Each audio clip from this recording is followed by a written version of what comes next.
Hello, I am Mark Higgins, the Chief Operating Officer of Strategen, and I am excited to welcome you to today's webinar on the global energy storage supply chain. This is produced by Strategen and sponsored by Energy Storage North America. We are delighted that you can join us today with all the talk of raw materials availability and shifting trade policies. We hope that you'll find today's webinar particularly timely, relevant, and informative. And it's interesting because I just got back from attending DOE's Innovation X conference at Stanford, and I spent a lot of time learning about new battery chemistries and how that's going to impact the raw materials availability and where materials are going to come from and all of that. So I think with everything that's going on today, this webinar should be particularly interesting. So thank you for joining us.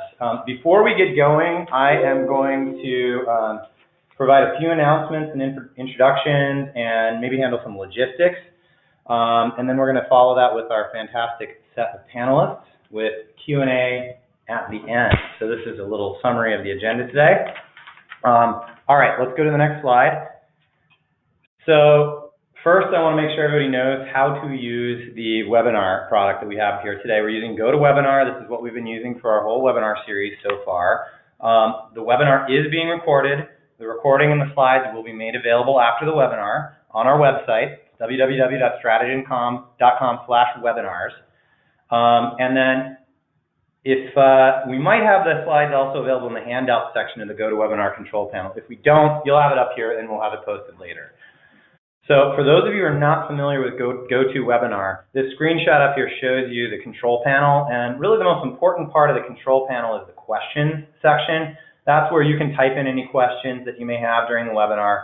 What we're going to do with questions is we're collecting them, we're going to sort through them and ask our panelists questions at the end of all of the presentations. So just realize that questions will be held.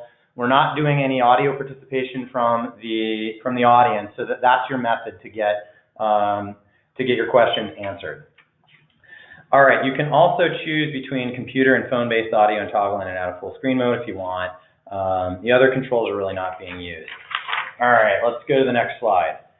So as I mentioned, all of our slides are available online. They're fully recorded. All the slides are available. We've been doing a lot of these webinars this year. We just completed a series of webinars that we produced in partnership with Sandia National Labs and the U.S. Department of Energy.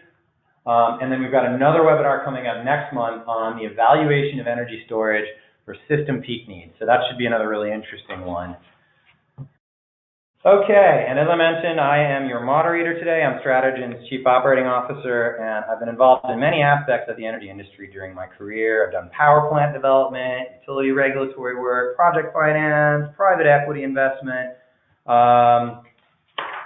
now I'm Chief Operating Officer of Strategen. And Strategen is a professional services firm that works on regulatory strategy, public policy support, corporate strategy work, market analysis for governments, regulators, utilities, unregulated market participants. We also have a group that runs the California Energy Storage Alliance. That's a division within our company. And then we have another group within our company that puts on events such as Energy Storage North America. And actually, one of the things that we do as well as we manage the Global Energy Storage Database in partnership with Sandia and DOE's Office of Electricity. This database has thousands, we're almost up to 2,000 energy storage projects worldwide in the database now, and it's the core part of a knowledge hub that we run that helps inform energy storage policymaking and deployment worldwide. So encourage you to check that out, and the data that we have in here is only as good as the submissions we get from you, the community working in this space. So if you know of a project that you don't see in the database, please click on our link and submit it, and it will get evaluated and online as soon as we can validate the data.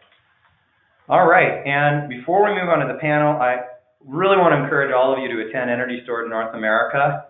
It's going to be November 6th through 8th in Pasadena, California. It is the leading event for energy storage in the United States. And it offers what I'd argue is probably the best networking opportunity in the industry. And one of the things I think the event takes really seriously and that what it's best at is the educational content that it has. We're going to have tracks this year on storage and mobility, advanced technology solutions, North American market transformation and new regulations, microgrids, risk management, utility leadership. We've got lots and lots of utilities that will be there. And then we have a special track bringing together delegations from around the world to talk about global best practices for market design and regulations in our transforming grid. And as a thank you for those of you who've joined us today, we actually have a discount code posted here, webinar 18. So if you go to register for the event, you get a discount because you were smart enough to join our webinar today. Thank you. All right, so moving on to the panel, enough of the logistics and background and pitches. We are so fortunate to have a really remarkable and knowledgeable set of panelists today. We have Vicki Gunderson from the U.S. Department of Commerce's International Trade Administration.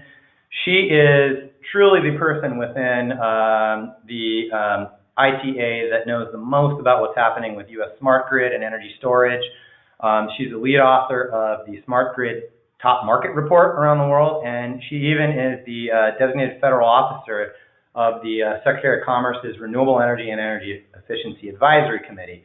So Vicki is really kind of the gatekeeper of energy storage and renewables and smart grid within the U.S. Department of Commerce. She is a fabulous person to know and is very knowledgeable about what we're talking about today.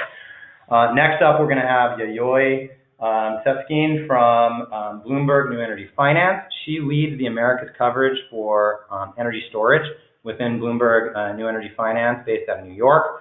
She is very knowledgeable about markets, technology, policies, regulation, the competitive landscape. Great resource. Really glad to have her on today. And lastly, we've also got Mike Kruger, who is the Director of Communications for SEPA, the Smart Electric Power Alliance. And Mike has previously worked in the Obama administration. He's worked with the U.S. Department of Commerce. He actually headed up the Office of Digital Engagement there as well. And he is very, very knowledgeable on kind of how trade patterns and supply chain has impacted the energy sector broadly. And he's coming on today to talk a lot about lessons learned from what the solar market's experience has been around trade policy and supply chain issues. So I think that's going to be really informative as we try and think through what's going to happen for the energy storage sector. All right, with that, I would like to turn it over to Vicki, who is going to talk about energy storage within the global trade landscape. Vicki, we are going to unmute you now. Make sure you've unmuted yourself, and I will let you take it away. Hi, Mark and Elle. Can you hear me? We sure can. Perfect, great. Well, thanks so much for the opportunity to speak today. And next slide. As Mark mentioned, I'm going to speak a bit about energy storage in the global trade landscape. As he alluded to, as part of my role within industry and analysis in the International Trade Administration, the U.S. Department of Commerce, my office and myself look at trade policy, trade and investment from a sectoral lens, so non-geographically specific, but deep sectorally. And so I am the transmission, distribution, storage person. Next slide. So within the framework of ITA and the discussion today, thinking about global supply chains and what that means for energy storage, I thought it first worth starting and thinking a little bit big picture. And so I have 4 top-line takeaways to start the conversation. The first is, as Mark mentioned, much of this content of this information is actually publicly available currently through our Top Market Report series. That's at, you can Google Top Market Reports or trade.gov/top markets. Publicly available information and analysis of global trade of smart grid, renewable energy, civil nuclear, various sectoral reports. But I'm drawing today from the Smart Grid Report. The second is the National Renewable Energy Laboratory. Their Clean Energy Manufacturing Analysis Center put out a report in 2017 called a benchmark report, and they did a great analysis on value add associated with lithium-ion batteries and a couple of other clean energy technologies. So I'd refer you to those 2 reports if you're looking for deeper information. Second takeaway, and hopefully becomes apparent, is the supply chain is very complex for an energy storage system. As many people know, a system is a system. There's lots of parts and components, from thinking about what that system might entail, the development, all the way to compiling and pulling together those manufactured goods, to installing and constructing the system, to ultimately integrating that system via software or other mechanisms into a broader grid-tied communication, and then ultimately operating and maintaining that system. As you're thinking about a project, whether it's in the United States or globally, every part component is going to have a different supply chain. And so one of the challenges inherently in this space is each widget, each software, each component has an entirely different supply chain, so the issues are very complex in figuring out what's affecting the potential end system and ultimately the deployment of that product or service.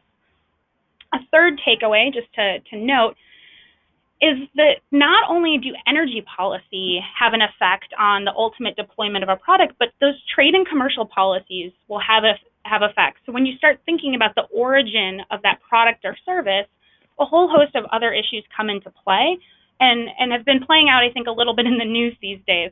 And so thinking about not only who made it, but where did that product get made can have an effect on the cost profile of the particular system.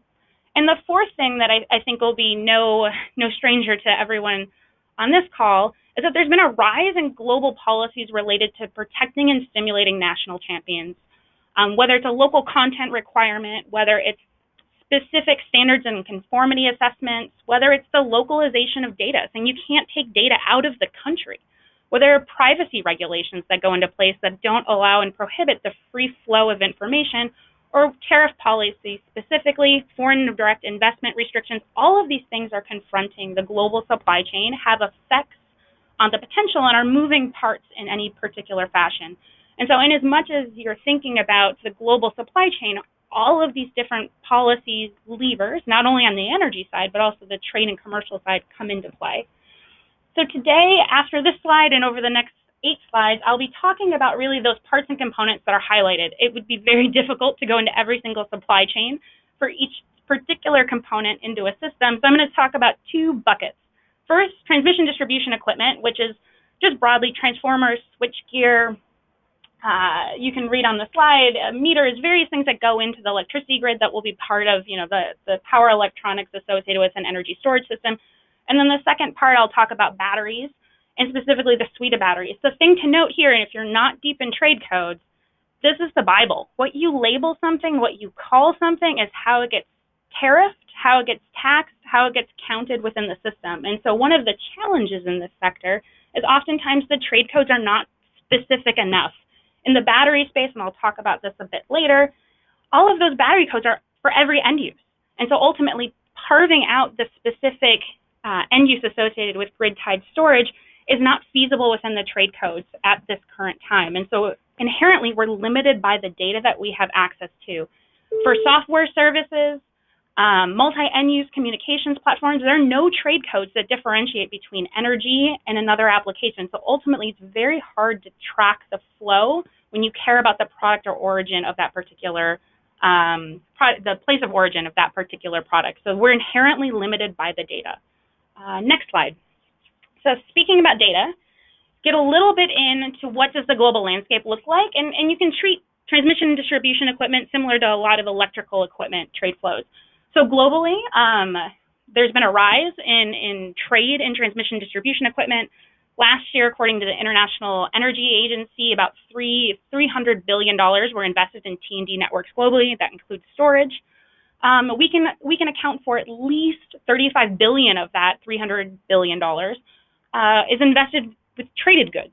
So you can imagine you manufacture something, you may not trade that good. It may just be deployed and consumed within a particular market. However, the free flow of goods and services may vary. And so about $35 billion was traded. China was the leading global supplier. You can see in recent years, in 2014, it overtook Germany as the leading supplier of transmission distribution equipment globally. The United States is the 3rd largest supplier. We've been on a decreasing trend in market share, but actually an increasing trend in revenues over time. Mexico, you can see a rise in Mexico. You can actually watch the trade data and show when NAFTA went into place. There was a rise in Mexican traded T&D equipment. Italy is the 5th largest supplier on the global scale. So you can see these are the players. I don't think there's many surprises, but they start to show that there's a changing landscape over the last 2 decades in who is supplying goods and services globally. So next slide. Of the people importing goods and services, the United States is actually the largest importer of transmission distribution equipment globally. It's not quite twice, but almost twice the next largest country, Saudi Arabia. So what happens in the U.S. import market have a huge effect globally. Among those that supply transmission distribution equipment to the United States, the U.S. is, for 6 of the top 10, the leading destination. So more of those goods and equipment go to the United States than go anywhere else in the country. And so the implications are pretty robust. The U.S. is a large import market for many of those global suppliers. Next slide. So if you think about who's selling into the United States, this is just a competitiveness chart just to show you who has market share. And so, no surprise, Mexico and Canada are our largest trading partners for transmission distribution equipment, Mexico accounting for over 30% of the T&D equipment that comes into the United States. Canada, a small chunk. You will see over time a rise in Korea. Largely that's in the transformer space over the last last decade or so. You can see a rise in China, supplying more and a greater share of transmission distribution equipment into the U.S. system. Germany, Switzerland, Japan, France, Italy, UK, and Sweden ran out the top 10, and then the rest of the world supplies the remaining goods and services. And so we really do, I think, in the context of this conversation, the North American trading landscape it largely colors what's happening here in the United States. Next slide. If you think about the supply chain for another country, and the top market reports go into a bit of detail about this, you can say the same thing about other countries. So who supplies into the Mexican market? Well, Mexican imports of transmission distribution equipment, the United States supplies overwhelmingly most of those. Almost 60% of all goods supplied in the Mexican market are from the United States, manufactured in the United States. You can see the second largest is China, but is a much smaller percentage relative to the U.S., Germany, Korea, Italy, France, Switzerland, Japan, Sweden, UK, the rest of the world. So as you start to look at this data, you can start to understand who's competing with whom in a particular market. Some of it's nearest neighbor logistics, as you can imagine, ease of standards. The Mexican grid is 60 hertz, ours is 60 hertz. You manufacture things based on standards. NAFTA and free trade, alluded to on both sides, ease the trading logistics as well as strength and logistics ease to enable trade back and forth. If we turn across the world, so next slide, and just look at who supplies into the Chinese market, largely Germany, Japan predominate in terms of supplying goods and services to China. The United States is the 4th largest supplier of transmission distribution equipment to the Chinese market, but largely even amongst the U.S., most of our equipment goes to Mexico and Canada. About 40%, a little over 40% of transmission distribution exports from the United States go to our nearest neighbors, Canada and Mexico, a smaller percentage to other countries. But it gives you a sense of who competes in which market and how important a particular market may be to another country. So in this context, Germany, this is the German trading partner. It's a large percentage of Chinese imports, and so there's a different dynamic there than there is when thinking about the balance of trade in the opposite direction. So being cognizant of time. Next slide. So thinking about battery storage, because I know that is something that a lot of people have been paying attention to. Trade in battery storage has continued to increase over the last couple of decades. It's now, it's as noted, this is trade in all end-use batteries, and so again, this is an indicator of what's happening in the sector for grid-tied energy storage, stationary storage systems, but really is being driven by a whole host of other characteristics. If you look at the next slide, who supplies batteries for all applications? The leading importers of batteries across the world, the United States is the leading importer, 14.5%.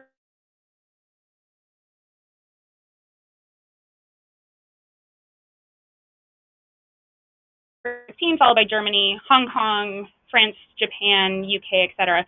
It's worth noting, as you see Hong Kong up there, that this is the part of the challenge, again, with the trade data, is I know the last location, but I don't necessarily know if it made multiple stops on the trip. And so in as much as trading hubs or trade, you may offshore and then bring something back, unless the trade code changed, you may see re-exporting of specific products. And so it's hard to elucidate the specific and ultimate parent within the trade codes unless they came from a particular country.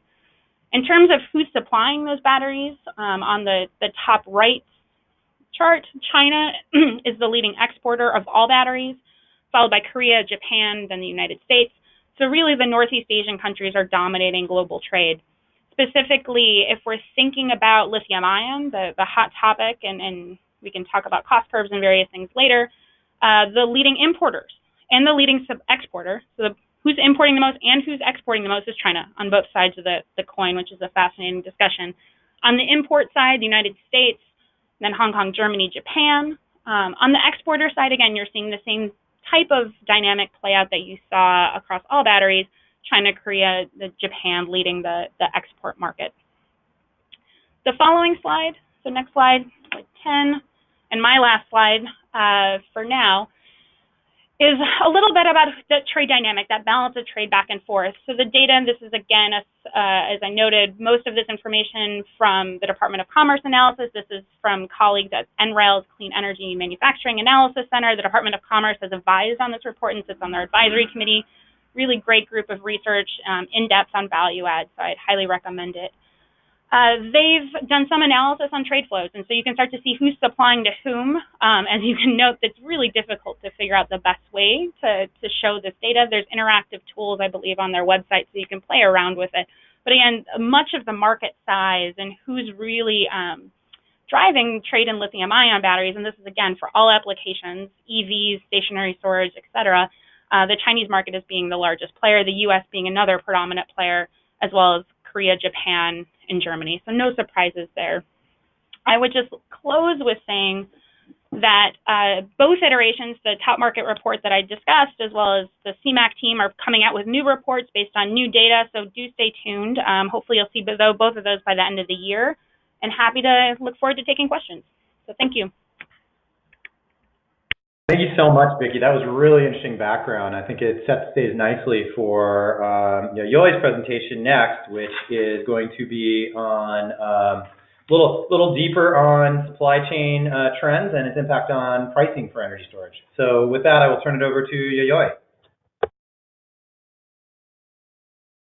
Really interesting. I think some of the stuff that you were presenting, especially on kind of how complex this value chain really is, will be, I guess, re-emphasized in my presentation. So thank you for having me, and I guess let's kick off my section of the presentations here. You can move on to, I guess, the next couple of slides. And so in terms of content that I'll be presenting today, I'll be looking specifically to talk a little bit about the demand, but really focus on kind of what's going on in the supply chain, and some of the challenges around the supply chain that we've been observing.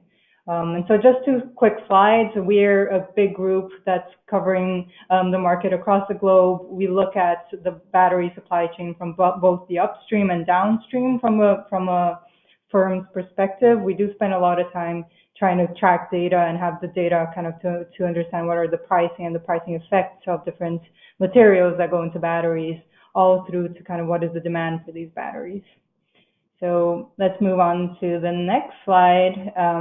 All right, so in terms of content, I'll talk a little bit about the demand trends to contextualize why there are some of the challenges that we see on the supply chain. And you can think of challenges as kind of an opportunity as well. So let's, I guess, move on to the next slide and kick off the demand trends. And one more. So I think this is, back one. Yeah, there you go. So in terms of the energy storage market, and this is looking specifically at the stationary storage market, we do see a significant ramp up in demand for stationary storage systems from today to 2030. We added globally around 1.6 gigawatts of storage capacity in 2017. We're probably going to see at least 15 times more demand for batteries, at least that by 2030. And so when you're talking about scaling up demand or scaling up manufacturing capacity to meet this demand, everyone's excited about this because this provides you an opportunity for future business. And really what's driving this is on the next slide, which is the fact that we we have observed and will continue to observe significant pricing declines of lithium-ion batteries. So the triangles in this chart they represent our surveyed prices for lithium-ion batteries historically, which have dropped from around $1,000 per kilowatt hour. I mean, some of us won't even remember those days back in 2010, down to, around to $100 per kilowatt hour in the end of 2017. And we're going to continue to see these cost declines over the next decade. And the way we look at our forward cost curve is understanding what is the factor that influences costs and prices, and that's really, I guess, demand. So our forward curve is informed by our learning rate, how much we've actually seen cost decline as we've ramped up demand. And we've seen an 18% drop in prices every time we double the demand for batteries. And that's how we reach that sub $100 per kilowatt hour in the 2020s. And that's essentially where you're going to see this crossover between the cost of electric vehicles and conventional cars, and where we expect to see a significant ramp up in demand for electric cars. And I talk about electric cars because, going on to the next slide, it's really important to contextualize the supply chain in terms of what is driving this demand.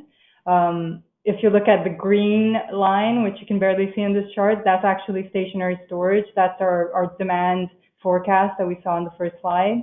You can see that it's a much smaller proportion of the total, our expected total demand for batteries by 2030.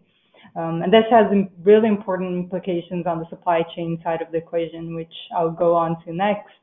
But yeah, it's important to contextualize this.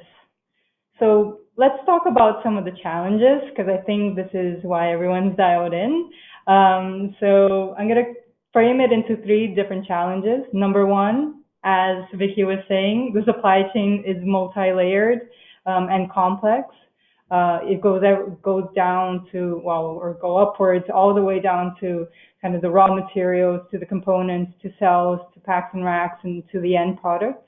And so really, when we're talking about batteries and stationary storage systems, we're talking about many different layers. So let's start with one piece of this puzzle on the next slide. Number 1, looking specifically at the US, one thing that I think everyone kind of has in mind, but it's good to somewhat contextualize this with numbers, is the fact that in the US market in particular, over the last 3 years, between 2015 and 2017, the major supplier of batteries for stationary storage systems in the US was actually the South Koreans, GM, Samsung, SDI. You see their share actually increasing over this period. Whereas kind of the relevance of China and so much of the talk around China trade wars, the relevance in terms of supplies from major manufacturers in the US market has pretty much been diminished in 2017. And you see there kind of Tesla ramping up its gigafactory and actually integrating some of the Korean cells into systems it's deploying as well. So this is important. South Korea is one of the major battery supplier within the US, which goes on to kind of the next slide. This is a challenge because the South Korean market has actually ramped up massively over the past year and a half, and it's going to continue to ramp up over the coming years. Vicky, you mentioned kind of the industrial support of some of these countries to incentivize demand for their own products within their countries. That's definitely one of the things that we see in South Korea. It surpassed the US in terms of total demand for stationary storage systems in 2017. And we're going to continue to see that trend through to the end of this year, and potentially over to next year as well. And this is a challenge because what we've seen in the supply chain side of the equation is just large Korean battery manufacturers will be very happy to supply their own domestic market, but that has really constrained some of the supplies for the global market in terms of who they can offer their batteries to. And so we see some challenges of the Korean manufacturers, battery manufacturers, to actually meet all the orders in the global marketplace, which really goes on to kind of what is challenge number 2, going on to the next slide. which is we clearly see a massive China impact or a massive China presence in the lithium-ion battery supply chain. So what you see in this map, if you can sort of see that, is a representation of the currently commissioned capacity of lithium-ion battery manufacturing globally. So each bubble represents a factory. And China is dominant in this space today. The U.S. is kind of majorly dominated by the Tesla Gigafactory. And so you think, I guess, as the Koreans are constrained to supply the global market, that China is kind of the natural next fit to supply this global market. And so if you go to the next slide, what you see is China will continue to be a significant, massive presence in the global manufacturing base for lithium-ion batteries. This shows, well, I guess it's going to multiply by 2.5% the current capacity of lithium-ion battery manufacturing. So China will continue to be a significant presence. There isn't tariffs yet today on batteries imported from China into the U.S. And so companies could see Chinese cells or Chinese lithium-ion batteries as kind of the potential supply for new stationary systems in the U.S. in the face of South Korea having some challenges to meet the short-term supply. So I would say this is kind of a challenge in as much as it could be a potential opportunity, in as much as it could be a potential risk. And so I'll talk a little bit more about the third challenge, which is on the next couple of slides, which is around raw materials. I think we've really probably read significantly about this in the news regarding lithium and cobalt prices soaring over the last couple of years. A lot of this is in response to some major companies, I guess some traders actually stockpiling lithium and artificially inflating some of the prices that we see in the market. Actually, the Asian cobalt prices is in Chinese yuan. I should have translated that to US dollars, but I think the trend is pretty clear. You see kind of as a response to the potential market, this market ramp up and expectation that the demand for these metals ramps up, you're seeing a response in the pricing as well. And that kind of tapered off a little bit over the last couple of months, but the fact that there's a lot of volatility, there's a lot of potential volatility in these markets means battery manufacturers and automakers and everyone in the supply chain is looking at this much more closely than they ever have before. Which goes on to kind of the next slide around supply and demand. I'm not going to spend too long looking at these slides, but to contextualize, each one of these slides show the corresponding demand and supply for the metals, for lithium and cobalt respectively.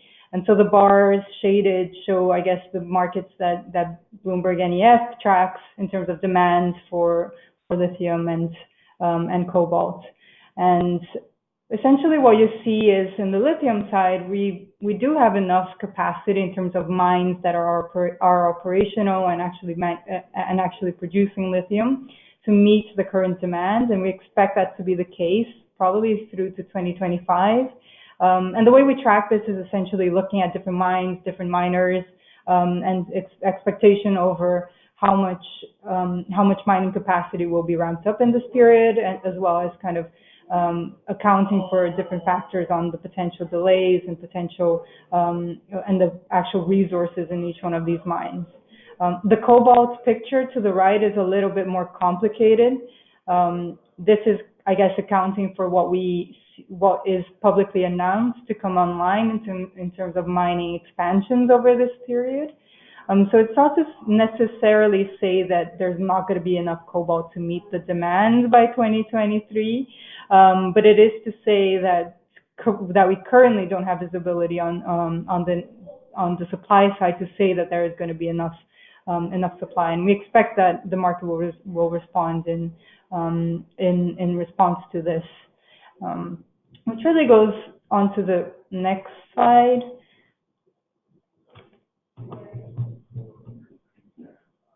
Nice. So I guess when we're looking at lithium and cobalt as well, but in this case, lithium, what you see is a very geographic concentration of lithium resources globally. You see a big presence of South America, some in the US or North America, significant presence in Australia. It's actually a lot of concentration and small number of players, between 5 players, Albemarle down to Orocobre in the chart to the right, and actually you see some movement between these players. So Tianqi actually acquiring a stake in SQM, Chilean company SQM, to actually ensure that their supplies over the 2025 through to, well, the future supplies in the lithium space. Which takes us kind of to the next slide around what does this actually mean in terms of batteries. And just to kind of quote Carlos Ghosn, CEO of Renault Nissan Mitsubishi Alliance, is to say that the increase in the cost of the raw material would be compensated by much better know-how into how to make batteries more efficiently and how to substitute some of the raw materials going into batteries. And really what he's saying is there's a lot of innovation happening in the battery space.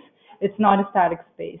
And so you see this in this chart, kind of the NMC chemistries, so nickel, manganese, cobalt, cathode chemistries on the first 3 bars, and the NCA chemistries to the right. And you see kind of the relative presence of different metals, and especially cobalt and manganese, reducing as companies are trying to adapt the cathode chemistries to reduce the amount of cobalt exposure in the batteries. And what you see in terms of the sensitivity of prices on the next slide is, I guess here what you see is the bubbles represents the percentage change in the cost of manufacturing these batteries as you increase in price, as you go further out to the right. So in an NMC 111 battery pack, the increase in prices, if you're almost doubling the actual cost of the cost of cobalt, is around 9% increase. But if you compare that to the next slide, which is an NMC 811 battery pack, the relative increase in cost based on the cobalt is around 2.6%, which is to say, if you almost double the cost of cobalt in a battery pack that has less cobalt, the impact on the actual battery cost is much less significant. And so this talks to the fact that there's a lot of innovation going on in the battery space, and battery manufacturers they're creative. They're able to kind of adapt to the market dynamics to reduce their exposures to the commodity price volatility that we're observing in specific markets. And so to conclude, and to the next slide, and the last slide, what we have done in our analysis is to kind of try to gauge what is the potential share of different chemistries over time, as we expect cathode chemistries to evolve in response to the changing dynamics of raw materials in the marketplace. And this is looking specifically at electric vehicles, but we do have a similar chart for stationary storage. And you see there that there's kind of where we are today, which is higher presence of NMC 111, kind of ramping down over the 2022 period to the ramp up of NMC 811, which is actually already where we see a lot of the some of the major battery manufacturers trending towards. And I guess I'll conclude the supply chain challenges with, there is a lot of challenge in the supply chain. I think we should be especially hopeful that there's a lot of innovation, and a lot of you guys in the call who are in the webinar who are listening in, who are actually doing some of this amazing work into transforming this industry. So I'll conclude here, and thank you all for having me. Thank you, Yayoi. Really appreciate it. And next up, we've got Mike Kruger from Smart Electric Power Lines, SEPA. Mike, as you can see, we are getting short on time, so just do your best to be quick, and then we can get to some really interesting Q&A. Thanks, Mike, and looking forward to your presentation. Take it away. Thank you, Mark. It's a real pleasure to be here. Next slide, please. So Mark asked me to talk about how solar industry had dealt with policy changes and tariffs over time as possibly analogous to the what's happening in energy storage right now. Next slide. Just a heads up on what SEPA is. We are a 501c3, so we are just about education and research, specifically about a transition to a clean and modern grid. All the information you'll see here today is pulled from our snapshot series. It's a series of in-depth reports we do based on a survey of utilities and what they're interconnecting to the grid. Next slide. So solar and storage share a lot in common, but they are different products and sectors. So therefore, please use this presentation for illustrative purposes, not prescriptive ones, because they're not exactly the same, and certainly different policy or other things could alter the discussion and the similarities. But I think there's a lot to go on here, so we can go next slide. The first and most important thing is the project is king. Does it pencil out? Anyone who's developing will tell you it is more than just a sum total of the hardware costs, but there are a lot of other costs. And so sometimes you'll see, for example, extremely low prices in Nevada that have come out recently. They were there because the solar generation was being placed on a coal generation facility property, and therefore the developers able to save a ton of money on interconnecting with transmission. On the flip side, sometimes you'll see local incentives, like we see in New Jersey for development on brownfield sites, or state policies like we've seen in community solar in Minnesota, that will make the numbers work, even if the hardware costs go up. So as we talked about supply chain, we talked about policy choices and tariffs. Just know that those are one element of a larger discussion of does the project itself pencil out. Can you, next slide for me? So let's look at some solar trends over time. You know, there was significant contraction last year, which broke this pattern of national growth. But if we see that year as an outlier, because of this actually was, 2016 was a huge leap because there was the belief that the ITC was going to, the investment tax credit was going to expire. So a lot of people tried to quickly get interconnected. Didn't happen. And then throw in 2017, and there was a lot of questions about what was going to happen with possible tariffs on solar panels, specifically PV panels. Meant that you had this a lot of volatility, but you do still see this upward growth. In fact, between 2015 and 2017, 20% solar capacity increase. Solar has reached price parity or lowest cost resources of many jurisdictions.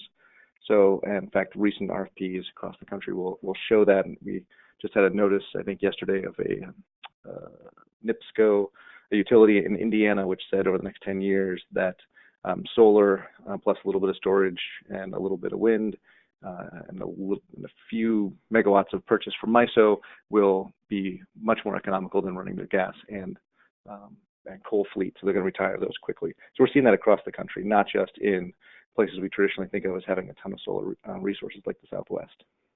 So one of the things that I want to bring your attention to is that in 2012, the Obama administration put tariffs on solar panels. And there was a lot of uncertainty and insecurity. Once those numbers were known, you'll see in 2013, there was a huge jump. People were able, again, to go back to the project and pencil it out. We'll talk a little bit about some of the other places where they were able to make a value argument or they were able to lower costs. Jump ahead now to 2017, and what we see is and one of the things that happened, sorry, go back to the previous slide, my bad. I meant jump ahead in time, not in slides. One of the things that did happen in 2012 was that China was the source of the tariffs, and they were not the source, excuse me, they were levied with tariffs, so Chinese manufacturers moved to other Southeast Asian countries. In 2017 and 2018, the Section 201 tariff is a global nature, so it's impossible to move your factories around the world, so there was big concern that there was going to be an increase in hardware costs. In fact, there was a run-up in prices of panels even before the tariffs were levied earlier this year. However, a domestic policy decision by China, which was to lower their feed-in tariffs for solar PV in China, meant that around March or April, there suddenly became a glut of PV panels. So the policy decision made in China has now sent prices plummeting again, so now we're seeing folks like Bloomberg BNEF say that their projections for quarters 3 and 4 this year, they're raising them because of this lowering cost, again, because of the because of the policy choice that China made. All right, next slide. So what happens when there is a change or to policy or a tariff? Well, immediately there's a push by solar developers to drive down soft costs. They've got to figure out how to make this project pencil out. They've already spent a lot of time on it. Where else can they drive other costs besides the hardware? Second is innovative financing. I should mention that 2012, the soft costs efforts by the industry were generally around interconnection, and this year it's been focused on customer acquisition costs and how do they drive those down lower, and that's by use of data and other kind of marketing tools. So innovative financing is around Wall Street innovation. I'm not going to get too much into that because I'm not that smart, but I would point out that one of the impacts that was unforeseen of the Trump tax cuts was that it lowered the overall value of the ITC because basically taxes were lower, so your tax liability was less, and so therefore the ability to offset it was less valuable. What you'll see is sometimes when there's a policy or tariff change is that installations get pushed out a year or two. So we've seen this already in 2018 with some large-scale projects that were in the pipeline in the Southeast have been pushed out a year or two where the tariff steps down, but they can still take advantage of things like the ITC. And finally, what you'll have is a pre-purchase of materials, or you'll push the purchase until the last possible moment. So I already mentioned that module prices rose significantly at the end of last year, even before there were tariffs, as people were quickly trying to purchase tariff-free modules. And then we just recently saw the Kentucky Municipal Energy Agency announce an 86 megawatt solar facility. They're putting steel in the ground now to qualify for the ITC, but they're actually going to buy their PV panels and modules in 2022, and then they'll energize. So they're going to take advantage of the one policy to get a tax credit, but they actually won't energize until for 3 more years or 4 more years. All right, next slide. But overall, what happens rather than those immediate responses are the push to say, here's the value to the grid versus the price of electricity. So solar made the argument that there was grid investment deferral, especially on the distribution system, that the levelized cost of electricity made more sense. So, we've got, sure, it costs more now, but over time, it's a much better investment. And then there are the environmental benefits. So while it doesn't work in every market, in some states, the global greenhouse emission reductions or the clean air policy goals were factored in, and then solar was able to make an argument that they provide those additional benefits, therefore the added cost was still less than the value it provided. Next slide. So that takes us exactly to energy storage, which has some awesome capabilities to make this argument about value. First, it's bacon, right? It's great on its own, but it also makes everything better. Its energy storage is generation agnostic. You compare it with renewables to absorb when there's overproduction for a time when it's not producing, but you can also do that with traditional generation too. And the real key thing here is that energy storage can compensate for many ancillary services needs, which gets me to the Swiss Army knife. The energy storage can provide value by doing a host of things, including voltage regulation, frequency regulation, load following, spinning reserve, even black start capability. Those things which don't exist with other technologies and which are very costly to maintain or costly to keep on the system. Energy storage can do it relatively inexpensively, or can do it until you can get maybe a traditional generation up and spinning so that it gets to that, frequency regulation, for example. And finally, there is the hand grenade, because with something this powerful, it has a massive power to disrupt or blow up existing markets. So existing wholesale markets were built on the idea that energy can't be stored, so therefore generation must follow supply. Most rates are built around the idea that a customer can't change when they use their power. Obviously, energy storage changes both of those and many other places.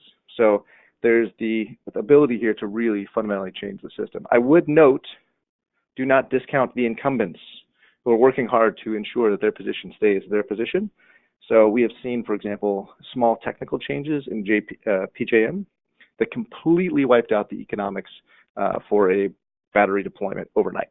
They had changed how long the duration needed to be, and suddenly it went from a very, very lucrative investment to one that was absolutely worthless. So it's important that any project is designed for this variability and provides some flexibility. Finally, last slide. Here's an example of how energy storage can provide value beyond the price of electricity.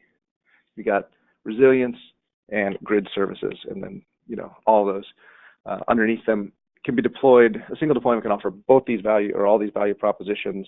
So really the key thing is that when you're deploying this, you ensure that your project is designed to be able to do that you're not focusing on just one of the bullet points, but you can get many, many of them. Not easy, however, and many of these require you to coordinate with the utility or other market participants to fully realize the value and revenue. So with that, Mark, I hope I left us enough time for some Q&A. Fantastic. Yeah, fantastic. Thanks so much, Mike. Yeah, actually, we do have a lot of really interesting questions that have come in. I'm going to start with a question for Vicky.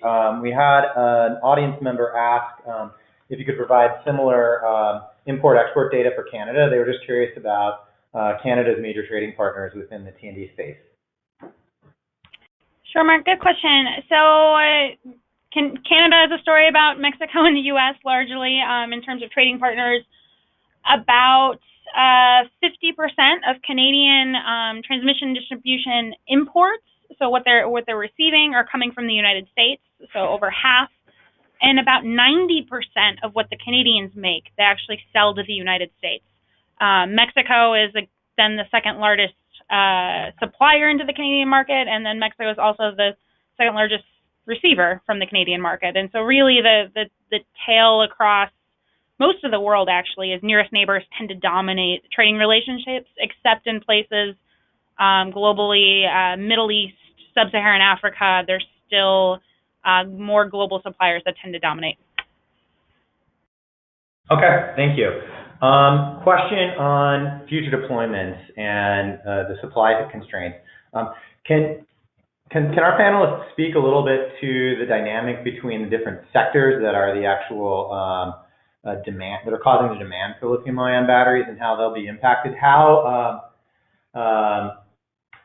elastic is the demand for batteries between consumer electronics, electric vehicles, and grid applications? Is one sector more elastic or inelastic than another? Right, I think that was direct to me. I can answer to that. This is Yayoi speaking. So in terms of price elasticity, I think the way we think about, the way we go about doing the analysis, especially on the stationary storage and the electric vehicle side, is understanding at what point the prices for batteries can enable economic deployments for both electric cars as well as stationary storage systems. And so essentially, of course, the market is will be significantly sensitive to the prices, because if you don't achieve those cost declines, then you're not talking about a marketplace where automakers are excited about selling electric cars, right? And so the way we think about it is the mass uptake, or the S-curve uptake for new electric cars as well as stationary storage systems, tends to happen when we see kind of the economics compete against conventional technologies like conventional cars, or against, say, conventional generators. So yeah, it is important. Okay, thank you. And another couple of questions for Yayoi before we go to some others here. Do your demand charts for lithium and cobalt reflect your projected chemistry changes over time, as you were showing the supply-demand imbalance in particular for cobalt? Right. Yeah, they do. Yeah, that's something that we integrate into our analysis over the last year, which is, to basically understand how chemistries change the demand for the different metals over time as well. Okay, got it. Question, this is probably more for Mike and for Yayoi, is with all the talk of tariffs and whatnot going on, do you actually think that the energy storage sector will end up being constrained as a result of these trade disputes? And so that's one question. And the second is, how is that going to impact pricing? As you showed, and this one's more directed at Yayoi, you showed price decline, your price curve, your forward pricing curve for batteries. Do you need to update that reflective of where things end up landing with respect to trade policy? On On the first part of the question regarding trade policy impacts on the local market, there's obviously a risk. We haven't kind of taken a position on whether we think their lithium-ion batteries will in fact be impacted by future trade tariffs.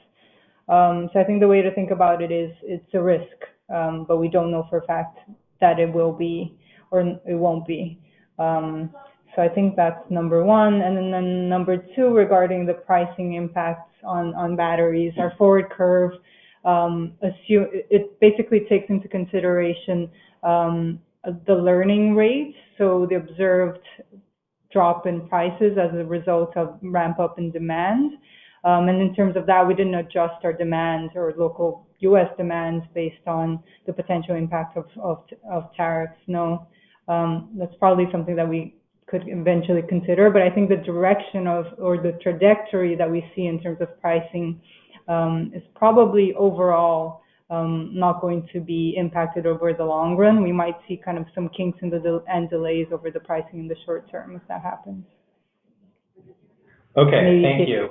And I would add just real quick, a lesson from solar is that when there's this uncertainty, people put off large-scale deployments or put off large-scale procurements. So you continue to see playing around the edges, quote-unquote, pilot projects that people want to play with, but they're not willing to commit large sums of money to while there's this uncertainty. So the impacts, there's still a lot of reasons why pilot programs need to exist, maybe in the bulk power sector, but EVs is a perfect example where we're ready to roll with them. They're clearly working, but instead of having large scale deployment, you could see an impact of them not being deployed, in that case, not being purchased in large scales like has been predicted or like we need to decarbonize. Okay, thank you. And follow-up question from Mike is, with the experience of the solar industry, did you find that growing demand ended up being a bigger factor in how that demand relates to manufacturing capacity and the raw materials availability than trade policy has had? Or how would you compare the two in terms of the actual impact on the overall sector? Yeah, for sure. Demand has been the primary driver. Demand that then couples with manufacturing know-how, the ability to scale production of inexpensive PV modules has far outweighed the impact of the 2012 or tariffs or the 2018 tariffs. It is really actually the uncertainty that seems to cause more of a hiccup and a headache than the actual tariffs. And again, a policy change here that then is one way, and then there's a policy change in a different country, like China stopped doing their feed-in tariff, can also have the other impact as well back on supply. So there's the short answer is it has an impact. People get worried about it, but it might be outsized for the actual impact it has on the bottom line at the end of it, especially in the distributed market, less so in the utility scale where margins are much tighter. Okay, that's great. One more question for Yayoi. As the sector moves more towards the NMC 811 battery chemistries, which basically doubles the amount of nickel in the battery, how do you see that impacting the price of nickel, and how much of an impact is that going to have versus the overall supply and availability of nickel within the international commodity space? Yeah, that's a good question, and I focus on lithium and cobalt. We've done some analysis on nickel.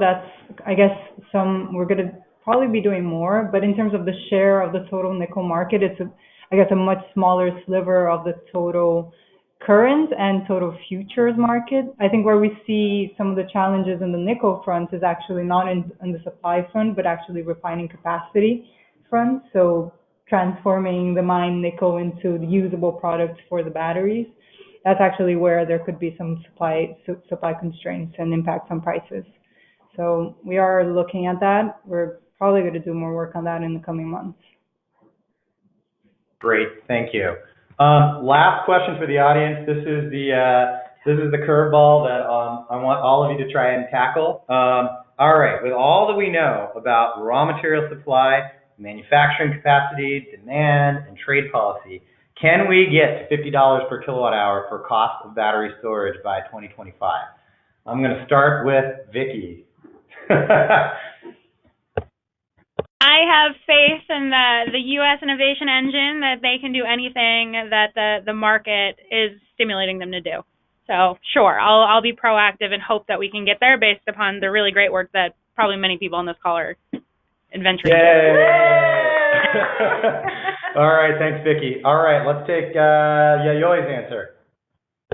Wow, I want to cheer everyone up as well. I guess in terms of our cost projections, we don't get there by 2025, but that is a weighted average. There's a lot of variance around the average, so I think in some places for certain chemistries, we probably will see that. In most cases, I don't want to be the bearer of bad news, but we don't expect that to be by then. Okay, you get the boo, Yayoi. So we have one vote in favor, one vote opposed. Mike, you're going to be the tiebreaker. What do you think? So I'm going to say that yes, we can, but I think we don't. Sorry, I too, like Vicki, think that the innovation engine of the American economy is amazing and we can get there, but I am not convinced that other geopolitical issues are going to be aligned in favor of doing this. So I'm going to have to say we absolutely could, but people are going to get in the way. Okay, so that's a vote, a half vote. All right, so it's split. Okay, thank you, everybody. We are just about out of time here, but I just want to make sure that everybody remembers to sign up for ESNA. Here's the discount code. This is all going to be available. All these slides are available after the fact, so if you don't get a chance to jot this down now or want to access any of the great information that we heard from our speakers today, we'll have this posted by the afternoon. So you can all go back online, download the slides, and enjoy. Thank you very much for your time today. This is all the time we've got for today. Please remember to complete the feedback survey. We want to know how we can make our webinars better, serve more of the needs of the industry. Really appreciate you joining. Have a good day. We hope you join us next month for our next webinar on emerging use cases for energy storage. Thank you. Take care.